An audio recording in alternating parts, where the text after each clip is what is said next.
प्रिय विद्यार्थियों, मैं डॉक्टर सुधा सोनी, प्राध्यापक हिंदी, शासकीय महाविद्यालय खेरथा, जिला बालोद। आज मैं आपको बीए बीएससी द्वितीय वर्ष आधार पाठ्यक्रम हिंदी भाषा के अंतर्गत खंड क से आचार्य नरेंद्र देव कृत युवकों का समाज में स्थान निबंध से अवगत कराना चाहूँगी। इस निबंध के आधार पर आचार्य नरेंद्र देव ने युवकों को समाज का आधार स्तंभ माना है और समाज में युवकों का जो स्थान होता है, जो महत्व होता है, उसे लेखक ने बड़े ही रोचक ढंग से प्रस्तुत किया है। तो विद्यार्थियों, मैं आपको बताना चाहूँगी कि नई पीढ़ी के जो नवयुवक होते हैं उन्हें लेखक पुरानी पीढ़ी से ज़्यादा महत्व देते हैं, क्योंकि जो नई पीढ़ी होती है उनमें शौर्य होता है, पराक्रम होता है, वे शक्ति के भंडार होते हैं, उनमें उत्साह और ललक की प्रधानता होती है। आज ही नहीं, प्राचीन काल से ही युवा चेतना का लोहा सर्वमान्य है।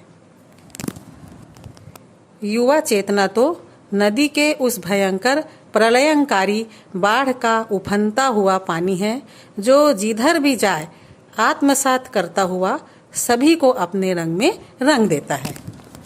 इस तरह विद्यार्थियों, नवयुवक तो अक्षय ऊर्जा के स्रोत होते हैं। उनमें नेतृत्व की क्षमता होती है, वे सदैव परिवर्तन के इच्छुक होते हैं तथा वे ही स्वर्णिम भविष्य के प्रतीक हैं।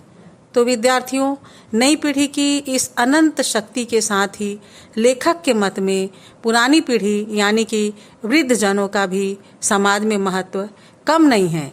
उनके पास तो गहन अनुभव होता है, जिसके आधार पर हमारी परंपरा सुरक्षित रहती है।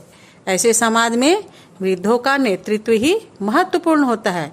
वृद्धों के द्वारा परिवर्तन को स्वीकार न करने के कारण विकास की गति कभी कभी मंद हो जाती है और वहाँ की शिक्षा में नए प्रकारों की परख नहीं रहती।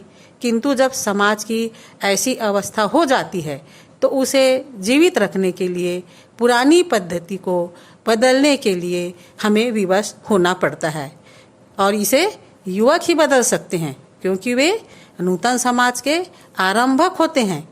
यहाँ यह जरूरी है कि पुरानी पीढ़ी के लोग युवकों के अधिकारों के प्रति भी सचेत रहें। इनकी सत्ता भी उन्हें स्वीकार करनी चाहिए, क्योंकि उनके सहयोग के बिना नूतन समाज की प्रतिष्ठा नहीं होती। इस तरह दोनों को एक दूसरे का सहयोग करना चाहिए। वृद्ध और नवयुवकों के सहयोग से ही समाज प्रगति कर सकता है। तो विद्यार्थियों, ये तो रही पुरानी और नई पीढ़ी में सहयोग की बात। आगे यहाँ हमें अब एक उद्देश्य की आवश्यकता होती है, क्योंकि जब तक किसी महान उद्देश्य की गंभीर अनुभूति नहीं होती, तब तक समाज में सामंजस्य और स्थिरता नहीं आती। उसकी समग्रता नष्ट होने लगती है।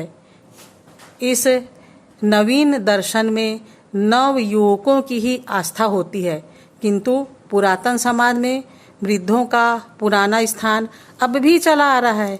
उसमें युवकों के अधिकार स्वीकार नहीं किए जाते, इसलिए नवयुग के लाने में देर होती है। इस निबंध के अनुसार यह बताया गया है कि अब वह समय आ गया है कि युवकों को जिम्मेदारी के पदों पर बैठाया जाए।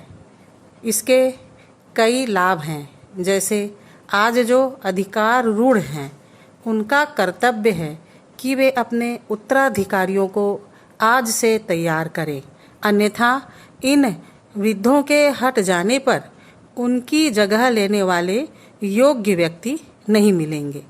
लेखक के मत के अनुसार युवकों को भी अधिकार देना चाहिए, क्योंकि अब वह समय आ गया है कि विद्यार्थी आत्मशासन के महत्व को समझे।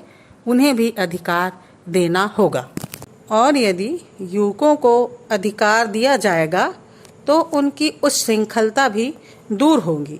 युवक तो शक्ति का भंडार होता है। वह जिन परिस्थितियों में भी रहता है उससे वह अत्यंत प्रभावित होता है।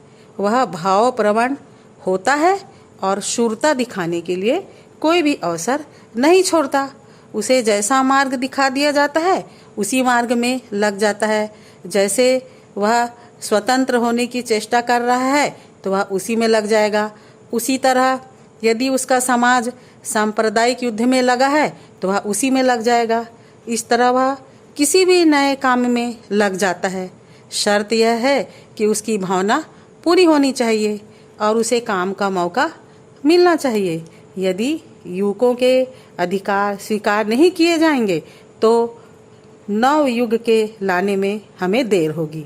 उन्हें नई नीति बनाने का अवसर नहीं मिलेगा, अतः उनका असंतोष बढ़ता जाएगा और वह अपनी शक्तियों को रचनात्मक कार्य में नहीं लगाएगा। ज़्यादातर वह टीका टिप्पणी और आलोचना में ही अपनी शक्ति को नष्ट कर देगा। इससे क्या होगा विद्यार्थियों?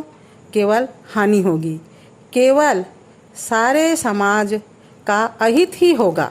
मैं यह बताना चाहूँगी विद्यार्थियों कि पंडित जवाहरलाल नेहरू जी ने भी नई नीति का सूत्रपात किया था और वे सदा इसी बात को अनुभव करते हैं कि युवकों के अधिकार को स्वीकार करना चाहिए, किंतु कोई परंपरा ही नहीं बन पाती। इस तरह यदि युवकों के अधिकार को स्वीकार किया जाए तो हमें लाभ ही लाभ है, क्योंकि नए समाज के रचनाकार, विचारों के संपादक, प्रगति का मार्ग प्रशस्त करने वाले तो युवक ही होते हैं। लेखक यहाँ यह मानते हैं कि नव युवकों को समाज व देश की बागडोर संभालनी चाहिए। आगे उन्होंने युवकों के महत्व को इस तरह से बताया है, जैसे कि युवक नए समाज के संस्थापक होते हैं। युवक में साहस, शौर्य, तेज, त्याग की भावना प्रबल होती है। युवक समाज के अच्छे नेतृत्वकर्ता होते हैं। युवक संकटकालीन परिस्थिति का सामना धैर्यपूर्वक करते हैं। नूतन समाज की रचना और प्रचलित सामाजिक पद्धति को तोड़ने की सामर्थ्य युवकों में ही होती है। युवक शक्ति का भंडार होता है। इस तरह युवा शक्ति देश और समाज की रीढ़ होती है। उनकी आंखों में भविष्य के इंद्रधनुषी स्वप्न होते हैं। युवाओं में अदम्य साहस तो है, पर उनके उचित मार्गदर्शन के लिए अति आवश्यक है कि उनकी क्षमता का सदुपयोग किया जाए। राष्ट्र निर्माण के कार्य में युवा अपनी क्षमता और योग्यता के अनुसार भाग ले सकते हैं। ऐसी असंख्य योजना, परियोजना और कार्यक्रम हैं जिनमें युवाओं की सहभागिता सुनिश्चित की जा सकती है। इससे जहां युवाओं को रोजगार मिलेगा, वहीं देश और समाज हित में भी उनका योगदान रहेगा।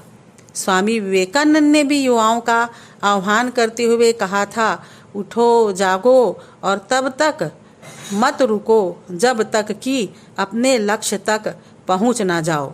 इस तरह विद्यार्थियों, समाज को बेहतर बनाने और राष्ट्र निर्माण के कार्यों में युवाओं को सम्मिलित करना अति महत्वपूर्ण है तथा इसे यथाशीघ्र एवं व्यापक स्तर पर किया जाना चाहिए। इससे एक ओर तो वे अपनी सेवाएं देश को दे पाएंगे, दूसरी ओर इससे उनका अपना भी उत्थान होगा।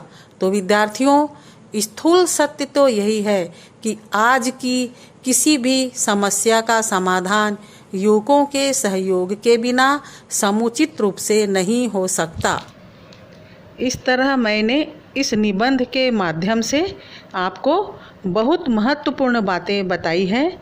मैं उम्मीद करती हूँ कि आप लोगों को निश्चित रूप से यह निबंध समझ में आया होगा। धन्यवाद।